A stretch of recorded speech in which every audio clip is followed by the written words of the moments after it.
Halo semuanya, pada kesempatan kali ini saya akan membahas tentang positivisme hukum. Salah satu aliran pemikiran dalam filsafat hukum yang paling berpengaruh. Ketika kita berbicara soal hukum, muncul pertanyaan apakah hukum harus adil atau apakah hukum tetap disebut sebagai hukum ketika isi aturan dalam hukum tersebut terasa tidak adil. Nah, positivisme hukum hadir untuk menjawab pertanyaan tersebut. Aliran ini menegaskan bahwa hukum harus dipandang sebagai aturan resmi yang berlaku dan tidak dipandang sebagai penilaian moral atau rasa keadilan subjektif. Nah, pada video ini saya akan membahas tentang positivisme hukum, yakni pengertiannya, latar belakang, tokoh-tokoh, ciri-ciri, dan contoh penerapannya. Apa itu positivisme hukum? Positivisme hukum adalah pandangan yang memandang bahwa hukum adalah seperangkat aturan yang dibuat oleh otoritas yang sah, yaitu negara, dan keberlakuannya tidak bergantung pada apakah hukum ini adil atau tidak. Secara sederhana, positivisme hukum memisahkan antara moral dan hukum. Artinya, suatu aturan tetap dianggap sebagai hukum jikalau proses pembentukannya sah. Dan menjadi pertanyaan utama bukanlah apakah hukum ini adil, tetapi apakah hukum ini sah dari segi pembentukannya. Ini adalah inti dari positivisme hukum. Latar belakang munculnya positivisme hukum. Positivisme hukum muncul sebagai reaksi terhadap pemikiran hukum alam. Sebelum positivisme hukum berkembang, banyak ahli berpendapat bahwa sumber hukum didasarkan pada nilai-nilai universal seperti moralitas, keadilan, dan akal budi. Namun, pandangan ini dianggap terlalu abstrak sehingga sulit diterapkan dalam kehidupan sehari-hari. Oleh karena itu, pemikir positivisme hukum menginginkan hukum harus dibuat secara jelas, secara nyata, secara konkret, sehingga dapat diterapkan secara objektif dalam kehidupan sehari-hari. Para pemikir positivisme hukum beranggapan bahwa hukum harus berdiri sendiri dengan sistem aturan yang jelas. Tokoh-tokoh dalam aliran positivisme hukum.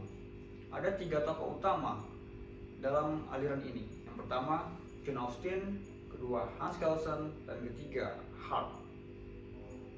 Tokoh pertama, John Austin. John Austin berpendapat bahwa hukum adalah aturan yang dibuat oleh sang penguasa yang berdaulat. Artinya, suatu hukum berlaku karena diperintahkan oleh sang penguasa dan disertai dengan sanksi bagi mereka yang melanggar. Konsep ini dikenal dengan Common Theory. Yang kedua, Hans Kelsen. Hans Kelsen adalah tokoh terkenal dengan bukunya yang berjudul Pure Theory of Law atau Teori Hukum Murni. Hans Kelsen berpendapat bahwa hukum harus dipelajari secara murni, tanpa campur tangan oleh politik, agama, maupun moral. Dan juga Hans Kelsen berpendapat bahwa hukum adalah sistem norma yang tersusun secara bertingkat. Di Indonesia sendiri dapat kita lihat dalam Undang-Undang Nomor 12 Tahun 2011, hierarki peraturan perundang-undangan dimulai dari Undang-Undang Dasar 1945, Tap MPR, Undang-Undang atau Perpu, peraturan pemerintah, peraturan presiden, dan peraturan daerah. Tokoh yang terakhir, Hart.